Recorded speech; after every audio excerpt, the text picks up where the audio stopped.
The Bible says God scattered humanity for building a tower that reached the heavens. But what kind of tower was it? Hi, it's me, and this is my channel.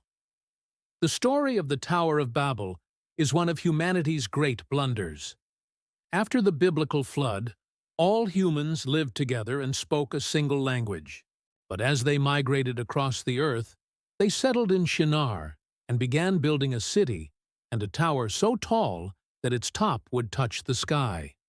When God saw this structure, he was angry. So he came down to check it out, and he was very mad. He scattered them across the earth and confused their languages so they couldn't understand each other. That's how we ended up with different languages, according to the Bible. But what did they build? Most scholars say it was a ziggurat, a type of temple common in Mesopotamia. They were usually stepped pyramids made of baked brick, like a smaller version of the Egyptian pyramids. The idea was that since the gods lived in the sky, the ziggurat would allow them to get closer to the heavens. But the stories about Babel suggest it was more than just a religious building. It may have been an ancient machine of knowledge. Or maybe they were trying to pierce the dimensions.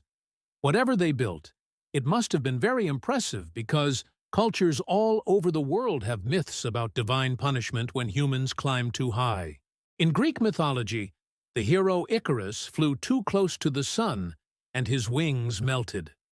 In the Hindu epic Ramayana, the demon king Ravana built a sky bridge to steal the goddess Sita, but it was destroyed by an earthquake because Ravana was a bad guy. And in the Quran, the prophet Solomon is warned not to climb too high, or he will be punished. All these stories show how cultures across the world had legends about towers reaching into the sky. So what was it about the Tower of Babel that made God so angry? One theory is that the tower didn't just represent a desire to reach the heavens, it actually worked. Ancient civilizations had many ways of measuring time, such as observing the stars. If they noticed that certain stars appeared and disappeared at regular intervals, they could use those stars to create calendars. This is how we eventually came up with the idea of a 24-hour day. But the ancient people also noticed that the stars weren't the only thing moving across the sky.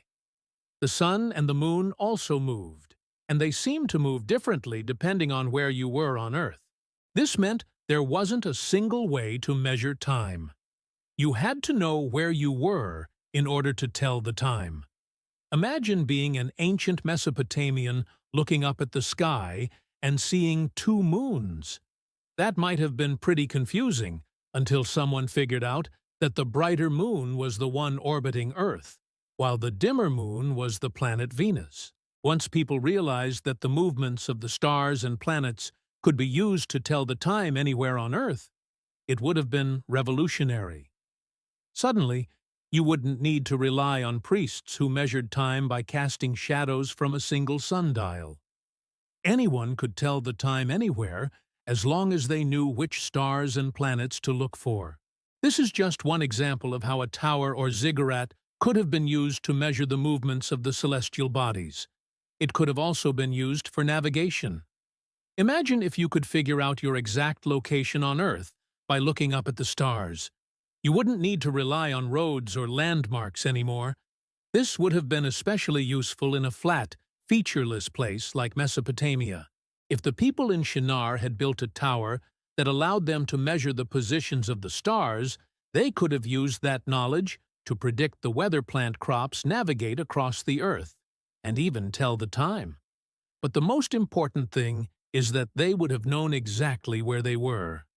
They would have known that they were on the flattest part of the Earth, the Middle East, and they would have known that they were surrounded by mountains. And those mountains would have looked a lot like this, which is why God got angry.